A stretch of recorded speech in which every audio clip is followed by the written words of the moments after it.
जय हिंद। देखिए, अभी कुछ दिन पहले जापानी प्राइम मिनिस्टर का प्रधानमंत्री मोदी जी से मीटिंग थी। इस मीटिंग में कुछ डिफेंस समझौते भी हुए और हालिया दिनों में ऑस्ट्रेलिया और न्यूजीलैंड भी गए थे प्रधानमंत्री। और इन सब के बीच में देखिए, जब भी कोई मीटिंग होती है तो हमें अपनी सुरक्षा को सबसे ज्यादा ध्यान रखना पड़ता है। और चीन की अर्थव्यवस्था इतनी मजबूत हो गई है, वो पैसे से इतना शक्तिशाली हो गया है कि वो अपनी नेवी पे अंधाधुंध पैसा खर्च कर रहा है। और भारत की अर्थव्यवस्था, क्योंकि भारत एक बहुत विविधता से भरा देश है, यहाँ एक बहुत बड़ी संख्या जो है वो सरकारी अनुदान, सरकारी सहायतों पर डिपेंड होती है, तो एक बड़ा हिस्सा पैसा का उधर भी जाता है। और जिस वजह से भारतीय नौसेना जो तीसरे एयरक्राफ्ट कैरियर के लिए उसे मिल जाना चाहिए, अभी तक उसे तीसरा एयरक्राफ्ट मिलेगा या नहीं मिलेगा इस पे भी डिसीजन नहीं हो पाया है। और चाइना अंधाधुंध पैसा खर्च कर रहा है, वहां मैन्युफैक्चरिंग हब हो गया है। लेकिन हमें क्या है कि उसी एक हमारी अर्थव्यवस्था जो है बड़ी, लेकिन जनसंख्या इतनी ज्यादा है और इतनी विविधता है, जिस वजह से नहीं हो पाता है। तो एक एक करके हम देखते हैं कि चाइना को ज्योग्राफिकली कहां कहां चैलेंज होता है जो भारत को फायदा होता है। दुनिया का एकमात्र महासागर है हिंद महासागर, जिसका नाम किसी देश के नाम पे रखा गया है। बाकी दुनिया में ऐसा कोई महासागर नहीं है जिसका नाम किसी देश पे रखा गया है। जैसे दक्षिणी चीन सागर, तो सागर छोटा होता है, महासागर बड़ा होता है, तो महासागर एक ही ऐसा जो देश के नाम पे रखा गया। अब चाइना जो है वो कहता है पूरा दक्षिणी चीन सागर उसका है। यहां पर उसकी पुरानी नक्शों में नॉट वैसे डैश डैश लाइन खींची गई थी, तो उसका कहना है कि 9 डैश लाइन मेरा है और ये मेरा जमीन है, धंस गया वहां पानी भर गया है, वो इसको कहता है कि मेरा है। तो ये जबरदस्ती किसी से उलझते रहता है। लेकिन चाइना की एक समस्या है मलक्का डेलिमा। ये उसके लिए समझिए एकदम डरावने सपने जैसा है। मलक्का डेलिमा क्या कहता है कि ये जो रास्ता है ये मलक्का जल संधि है। ये मलक्का जल संधि से ही चाइना का व्यापार होगा, चाहे वो यमन से करे, ओमान से करे, यूएई से व्यापार करे, ईरान से तेल खरीद के ले जाए, इराक से ले जाए, उसका जितना यूरोप से व्यापार, अफ्रीका से व्यापार, जितना भी लेके जाएंगे वो इधर ही रास्ते से लेके जाएगा। तो ये है हमारा मलक्का डेलिमा। अब यहाँ चाइना डरता क्यों है? यहाँ है हमारा अंडमान निकोबार, और अंडमान निकोबार भारत का एकमात्र थिएटर कमांड है। थिएटर कमांड उसे कहते हैं जहां नेवी, एयरफोर्स और आर्मी तीनों रहती है, और इन तीनों के अपने अपने कमांडर होते हैं, और इन तीनों के ऊपर एक कॉमन कमांडर होता है जो तीनों को आदेश दे सकता है। अदरवाइज में इंडिया में थिएटर कमांड नहीं है, नेवी अलग काम करती है, एयरफोर्स अपना अलग, और आर्मी अलग करती है। कोऑर्डिनेशन के लिए ऊपर सीडीएस बैठे होते हैं, फिर रक्षा मंत्री, फिर उसके ऊपर प्रधानमंत्री, राष्ट्रपति होते हैं। लेकिन यहाँ पे थिएटर कमांड है, बिना पूछे जो डिजाइन से आप थुराना चाहेंगे थुरा जाएंगे, और यहां से भाग भी नहीं पाएंगे। मलक्का में इतना दबदबा है, आप अंदाजा लगाइए, हार्मुज बंद किया ईरान, पूरी दुनिया की सांसें अटक गई। मलक्का जिस दिन हम बंद करेंगे, हम लोग को मलक्का बंद करने में जाता क्या, यहां से बंद कर देंगे, आप पीछे से सप्लाई भी देते रहेंगे, कोई काट नहीं पाएगा। अब ये बांग्लादेश, म्यांमार कहां से काट लेंगे? तो चाइना इस मलक्का डेलिमा से बाहर आना चाहता है। वो चाहता है कि कैसे भी करके हम इसका एक सब्स्टिट्यूट निकाले, लेकिन उसके पास मलक्का के अलावा कोई रास्ता नहीं है। एक और रास्ता है यहाँ पे, सुंडा जल संधि। बट सुंडा जल संधि से चाइना नहीं आ सकता है। सुंडा से क्यों नहीं आ सकता है? क्योंकि सुंडा गहरा ही नहीं है, बहुत कम गहरा है, तो बड़ी जहाजें आ ही नहीं पाएंगी। तो ये सुंडा वाला रास्ता भी बंद हो गया। अब थोड़ी दूरी पर होता है लंबोक, यहां पर एक जल संधि है लंबोक। हम यहाँ 3 नंबर लिख दिए, ये 1 हो गया, 2, यहाँ पे 3 नंबर लंबोक जल संधि। लंबोक से वो आ सकता है, और नहीं तो लंबोक के बाद अगर और दूर जाएगा तो ओम्बाई जल संधि है, और दूर जाएगा तो वेटर जल संधि है। लेकिन यहां से जैसे निकलेगा, यहां अमेरिका का सैन्य अड्डा है, क्रिसमस आइलैंड पर और डार्विन आइलैंड पर। और यहां बहुत अच्छी चीज क्या है, डार्विन और क्रिसमस और यहाँ पे कोकोस, यहां पर अमेरिकी सैन्य अड्डा है सब। अब हम लोग का तो वहां सैन्य अड्डा है नहीं, अमेरिका का सैन्य अड्डा है। तो युद्ध की स्थिति में चाइना कभी भी अगर यहां से जाना होगा तो मलक्का होके नहीं जाएगा।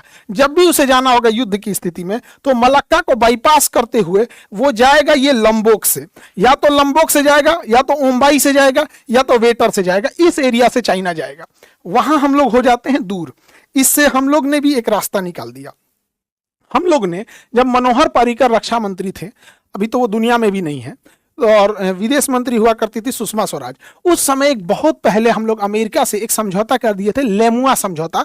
वो logistic exchange memorandum of understanding और एग्रीमेंट था। उसमें यह कहा जाता है कि जब भारत और अमेरिका लेमुआ समझौता करता है तो भारत को जब भी कोई सामान की जरूरत होगी, नौसेना के बंदरगाह की जरूरत होगी या एयरपोर्ट की जरूरत होगी, तो अमेरिका के एयरपोर्ट और बंदरगाह को सैन्य इस्तेमाल के लिए अमेरिका यूज कर सकता है भारत के बंदरगाहों को, और भारत दुनिया में जितने भी उसके बंदरगाह, एयरपोर्ट, ये सब लॉजिस्टिक सामान है उसका इस्तेमाल कर सकता है। तो अगर हम लोग यहां पर युद्ध की स्थिति होती है तो मलक्का में तो हमारी बपौती है, घेरेंगे उसको। इसके अलावे हम लोग डार्विन में भी बैठेंगे और यहां से भी धो देंगे उसको, और अगर घट गया हथियार वगैरह तो लेमुआ समझौता के तहत उसे मांग भी लेंगे कि भैया घट गया यहां पर। तो चाइना जो है ना इसको काउंटर नहीं कर पा रहा है मलक्का डेलिमा से। लेकिन ऐसा नहीं है कि चाइना हाथ पे हाथ रख के बैठा है, उसको दिख गया है कि हिंद महासागर में इंडिया को रोकना असंभव है, क्योंकि कोई है ही नहीं है हिंद महासागर में। लेकिन हमारी अर्थव्यवस्था उतनी बेहतर नहीं है चाइना की तुलना में। अब चाइना इसके लिए काउंटर करने के लिए अलग अलग सड़क मार्ग का परियोजना पे काम कर रहा है। इसके लिए वह सोच रहा है कि हम हिंद महासागर में उतरे ही क्यों, हम क्यों न यहां से सीधे सीपीईसी सड़क लेके चले जाए। चाइना पाकिस्तान इकोनॉमिक कॉरिडोर, इसका नाम रखा है सीपीईसी। ये ग्वादर बंदरगाह से जाता है और यहां से होते हुए चाइना चला जाता है। अब इसकी दो समस्या, चाइना में जहां एंट्री करता है ये सिंजियांग प्रांत है और यहां वीगर मुस्लिम रहते हैं।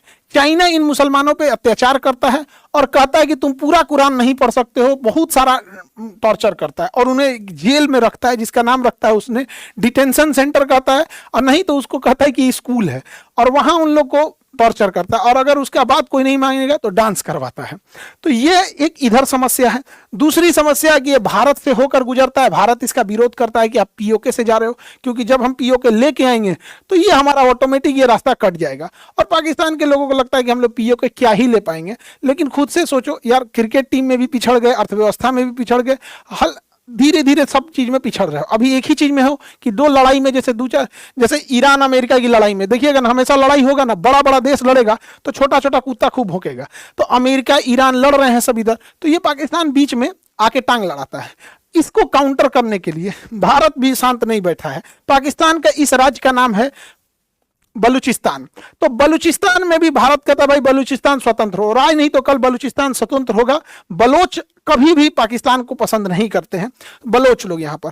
इसके काउंटर के लिए भारत ने ईरान में भी चाबहार बंदरगाह ले रखा था, लेकिन अमेरिका ने बम्बार्डमेंट भी उसमें कर दिया। और अमेरिका अभी के टाइम पे अगर गौर से देखेंगे तो डोनाल्ड ट्रंप भारत के जो विदेश पॉलिसी है उसमें बहुत ही रूथलेस तरीके से इंटरफेयर कर रहा है। उल्टा सीधा बयान दे देता है कि हमने भारत को अलाउ किया कि तुम पेट्रोलियम खरीदो। तो एक तो उसका सीपीईसी बहुत ज्यादा नहीं चल पाएगा, और इतना ही अच्छा है सीपीईसी, तो अभी के टाइम पे क्यों नहीं यहां से तेल लेके चले गए, नहीं ले जा पाए वहां से। इसके अलावे चाइना हाथ पे हाथ नहीं रखा है, वो क्या कर रहा है कि चाइना म्यांमार इकोनॉमिक कॉरिडोर ला रहा है। वो चाइना से होते हुए म्यांमार में ले जा रहा है, यहां पर बंदरगाह बना रहा है और इधर क्यूक्यू बंदरगाह भी बना रहा है। और साथ ही इसी सड़क को ये नीचे से बांग्लादेश में मोंगला बंदरगाह और कई बंदरगाहों को भी डेवलप कर रहा है ताकि वो इन्हें घेर सके। और यही कारण है कि चाइना ने इन्फ्लुएंस करके म्यांमार में आंग सान सू की सरकार को पलटवा दिया विद्रोह करा के, और यहाँ सैन्य तख्ता पलट करा दिया जिसे जुम्टा कहते हैं। और यही नहीं, बांग्लादेश में भी उसने किया। अमेरिका के सहयोग से बांग्लादेश में भी शेख हसीना की चुनी हुई सरकार को उखाड़ फेंका गया और स्टूडेंट प्रोटेस्ट और वहां पर आईएसआई की हेल्प से यहां पर ले आकर एक पाकिस्तान परस्त देश प्रधानमंत्री को बैठा दिया गया। लेकिन याद रखिएगा, ठीक आज से 10 मंथ के बाद, लगभग 10 मंथ के बाद आप देखेंगे मार्च या अप्रैल तक वापस यहां पर शेख हसीना जाएंगी। अगले साल मार्च या अप्रैल 2027 तक भारत से वापस शेख हसीना जाएंगी और वापस से यहां पर भारत की अपने पसंद की सरकार आएगी। लेकिन ऐसा नहीं है कि विदेश मंत्रालय अगर कुछ जवाब नहीं दे रहा है तो इसका मतलब यह नहीं कि कुछ कर नहीं रहा है। डोभाल साहब कुछ नहीं बोल रहे हैं तो इसका मतलब यह नहीं है कि वो शांत बैठे हैं। ये गारंटी देते हैं 2027 मार्च अप्रैल, देखिएगा अप्रैल तक शेख हसीना वापस वहां चली जाएंगी। तो ये काउंटर करने की कोशिश चाइना तो बराबर करता है, और चाइना हिंद महासागर में इंटरफेरेंस करते रहता है। किस तरह से आप देखिए, यहां पर हमारा है व्हीलर द्वीप, अब्दुल कलाम द्वीप, यहां से हम लोग मिसाइल वगैरह का परीक्षण करते रहते हैं। यहां श्री हरिकोटा है, यहां से रॉकेट लॉन्च करते रहते हैं। तो वो चाइना देखना चाहता है कि रॉकेट की ट्रेजेक्ट्री क्या थी, रेंज क्या था, क्या पावर का था, तो अपने कुछ ना खुफिया जहाज यहां भेज देता है। अब ये खुफिया जहाज योंगवांग जहाज हैं, ये अक्सर घूमते देखते आते मिलते हैं।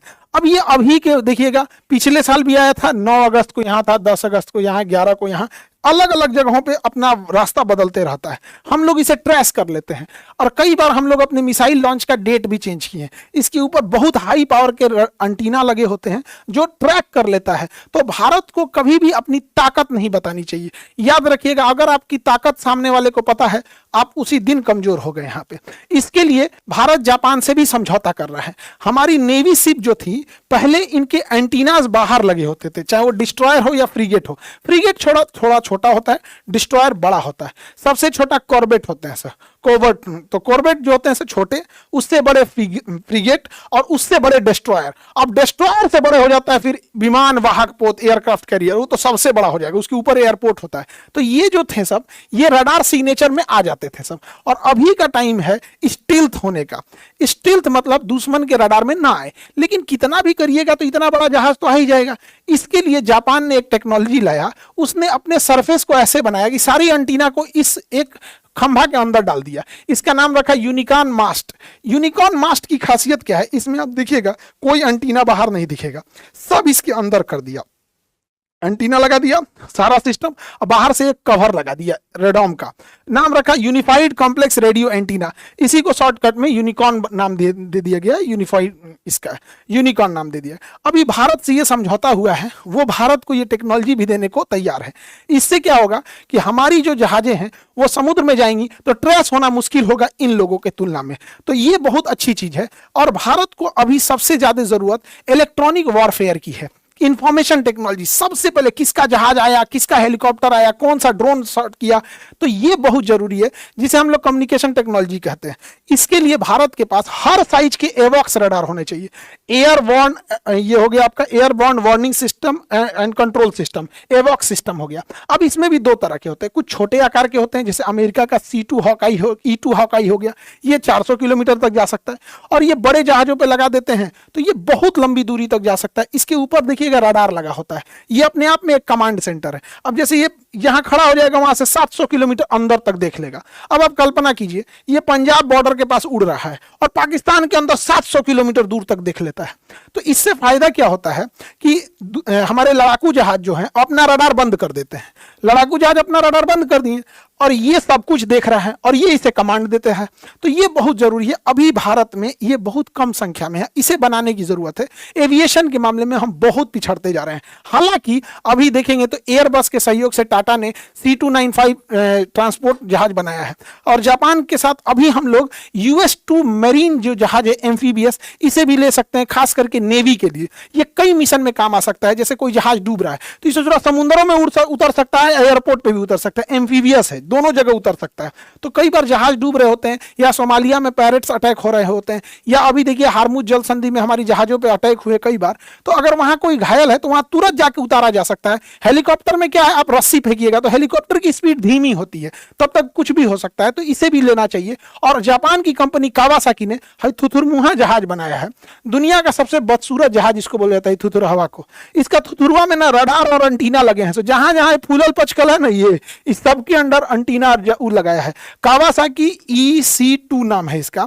ये क्या करता है, दुश्मन का कहां से रडार आ रहा है उसी को जाम कर देता है। जैसे दो जहाज आपस में बात कर रहे हैं, उसका सिग्नल जाम कर देगा पूरा। जैसे ही इसका मुंह है, थुथुरमुहा काम हो वैसे ही है, खराब कर देता है। जैसे दो आदमी बात कर रहे हैं, उसका सिग्नल उड़ा देगा। तो इलेक्ट्रॉनिक वॉरफेयर कहा जाता है। तो भारत को अभी ये सब चीजों में एडवांसमेंट की बहुत जरूरत है। हालांकि भारत को एक इतनी बेहतरीन सफलता मिली है गैलियम नाइट्रेट रडार बनाने में। ये रडार अभी इनिशियल फेज में है। अगर ये हम लोग बना लिए तो समझिए अमेरिका का जो उड़ता था F-35, वह ना अमेरिका क्या कहता था बस अमेरिका क्या कहता था, ये गड़बड़ा जाएगा इसमें।